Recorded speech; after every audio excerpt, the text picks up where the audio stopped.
ఓం దివ్యాత్మ స్వరూపులైన KMC channel ప్రేక్షకులకు నమస్కారము. ఇప్పుడు మన క్రియాయోగ సాధకులు వారి అనుభవాలు చెప్తున్నారు. అయ్యా మీ పరిచయం చేసుకోండి. నా పేరు పూల్ సింగ్. నేను ఫస్ట్ టైము ఈడికి రాకన్నా ముందే నాకు ఇట్లా క్రియాయోగ గురించి అంత ఏం తెలియలేకుండే. నాకు హెల్త్ ప్రాబ్లం ఉండే. హెల్త్ ప్రాబ్లం ఉన్నప్పుడు నేను వేరే తావలా పోయి మెడిసిన్ వాడినా. మెడిసిన్ వాడితే తక్కువ కాలేదు నాకు.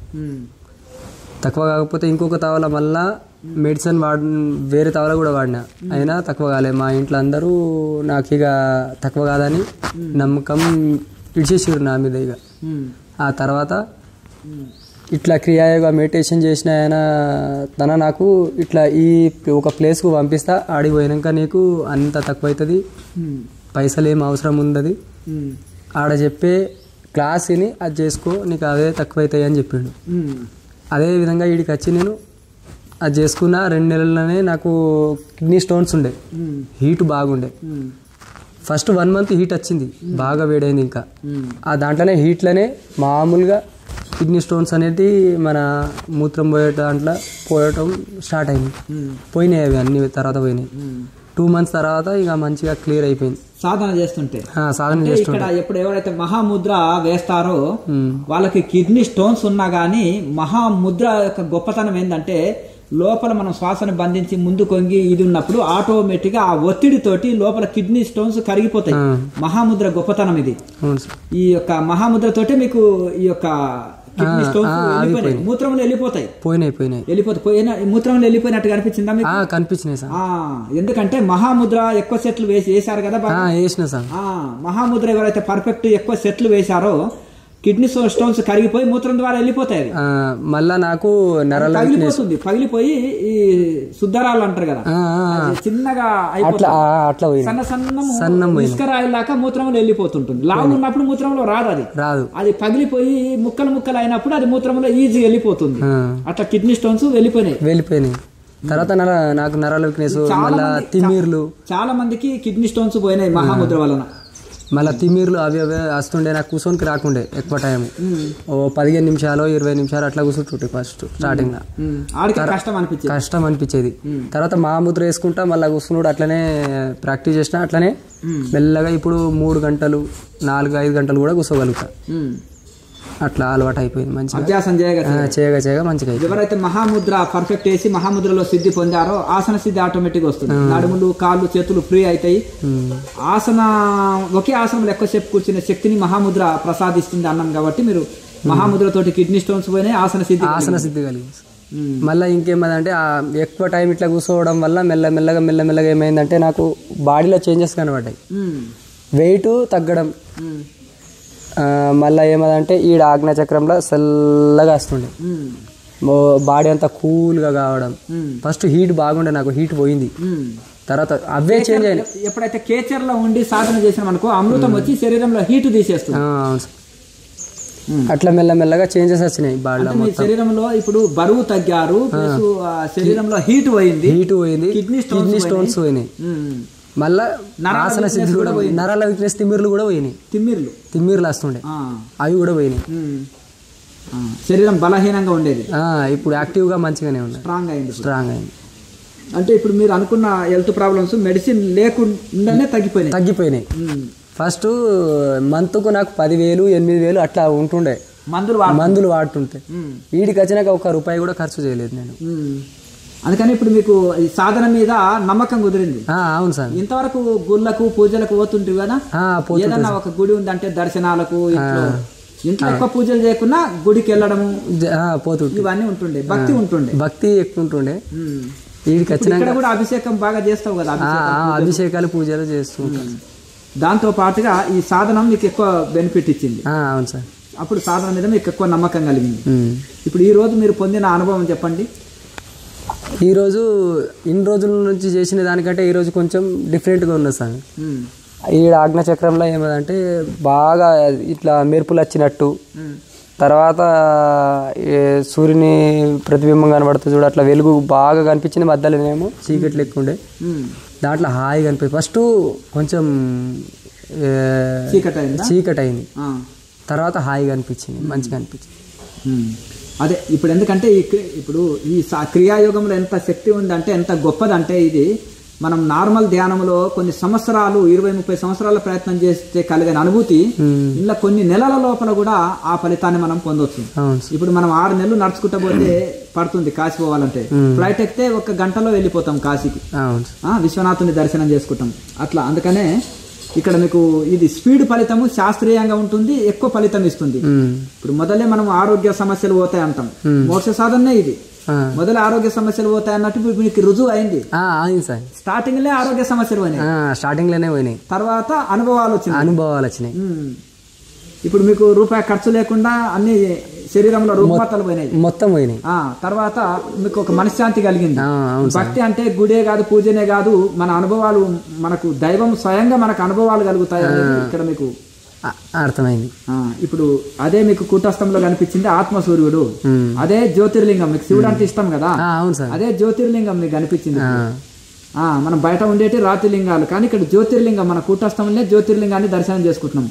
ఇప్పుడు నది స్నానం తోటి మోక్షం వస్తుంది అంటే, చేప ఎప్పుడు నదిలోనే ఉంటుంది, అందులోనే పుట్టి అందులోనే చచ్చిపోతుంది, దాంతో మోక్షం రాదు. అంతేనా కదా? స్నానం, నది స్నానం అంటే ఒక పవిత్రం పుణ్యకార్యం అంతవరకే. అలాగే ఇప్పుడు మనము ఆకులు తింటేనే మోక్షం వస్తుంది అంటే, మేక జీవితాంతం ఆకులే తింటారు అంటే, ఒకటి ఆరోగ్యం ఇవ్వడంలో సాధనకు అనుకూలించడానికి ఒక మార్గం అది అంతే, కానీ సాధన అనేది ముఖ్యము చాలా. అంతేనా కదా? ఒళ్ళేల బూడిద పూసుకుంటే మోక్షం అంటే, గుమ్మడికాయకు ఎప్పుడు ఒళ్ళేల బూడిదనే ఉంటది, గుమ్మడికాయకు ఎప్పుడు ఒళ్ళేల బూడిదనే ఉంటది. కనుక అట్లా ఇది కాకుండా ఇప్పుడు మొత్తం శాస్త్రాలు చదివితే వస్తా అంటే, టీవీకి మోక్షం రావాలి మొత్తం వస్తాయి. మరి మొత్తం అందులో ప్రవచనాలు, మొత్తం ఫోన్ లో మొత్తం లక్షల ప్రవచనాలు ఉంటాయి. అంతేనా కదా?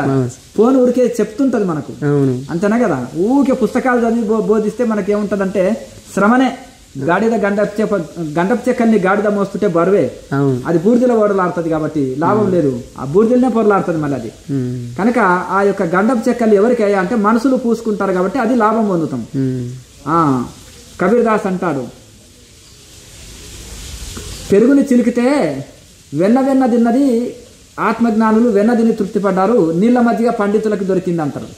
ఎందుకంటే శాస్త్రాలు చదివి వాళ్ళకి శ్రమనే మిగిలింది, ఈ యొక్క సాధన చేసిన వాళ్ళకేమో అనుభవం మిగిలింది, వాళ్ళకేమో పండితులకు నీళ్ల మధ్య మిగిలింది, సాధకులకేమో వెన్న దొరికింది.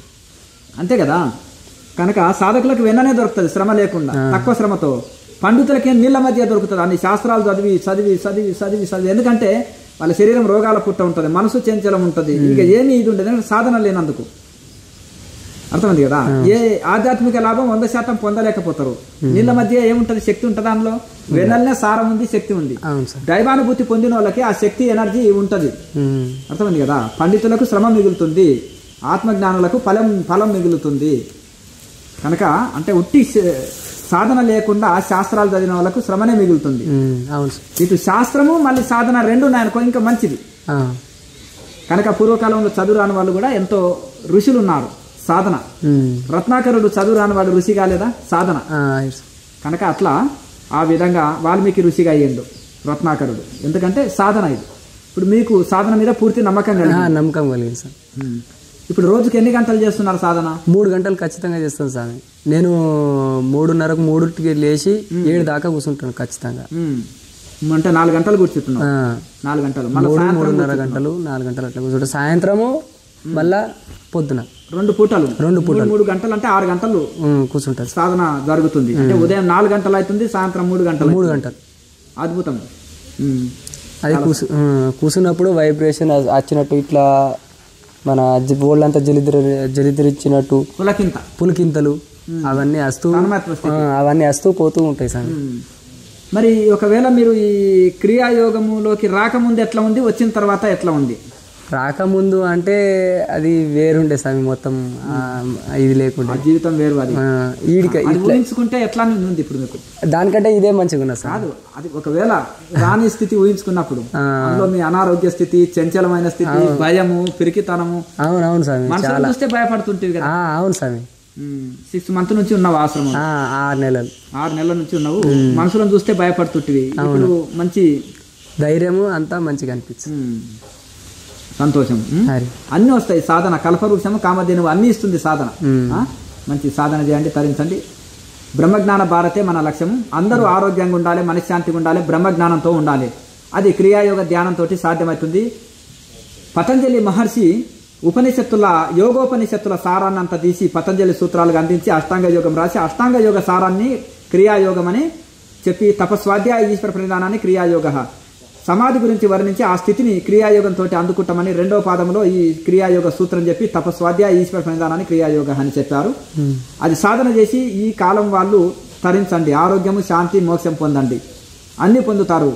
కనుక ఆరోగ్యకరమైన భారతదేశం కావాలి, అలాగే మనశ్శాంతితో కూడిన భారతదేశం కావాలి, అలాగే బ్రహ్మజ్ఞానంతో కూడిన భారతదేశం కావాలి. పూర్వం ఋషులు ఉన్నారు, అంత బ్రహ్మజ్ఞానమే.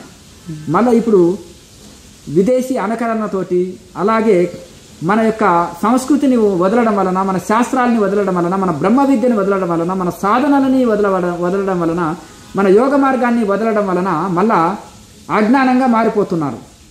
మళ్ళీ తిరిగి పూర్వం ఋషుల మార్గమైన బ్రహ్మజ్ఞాన భారతే మన లక్ష్యంగా మన కేఎంసీ ఛానల్ కానీ కేఎంసీ ఆశ్రమం కానీ పనిచేస్తుంది. కనుక బ్రహ్మజ్ఞాన భారత్ అయిన దాకా వదిలేదే లేదు. బ్రహ్మజ్ఞాన భారతే మన లక్ష్యం. జై బ్రహ్మజ్ఞాన భారత్. లోకా సమస్త సుఖినో భవంతు. ఓం. ప్రతి ఒక్కరు క్రియాయోగ ధ్యానం చేయండి, తరించండి. లేనాదేన బంధు పిరిబి ఆనందు. దీనికి ₹1 ఖర్చు లేదు, ఏమి లేదు. ఆశ్రమ వాసంలో కూడా ఉండి ఎన్ని రోజులైనా మీరు ఈ సాధన చేసుకునే వసతి కేఎంసీ ఆశ్రమం కల్పిస్తుంది మనకు. ఇక్కడ ఉచితంగా ఉండి ఎంతకాలం ఎవరైనా సాధన చేసుకోవచ్చు. అన్ని వసతులు ఉచితము. కనుక సాధన చేయండి, తరించండి. ఓం.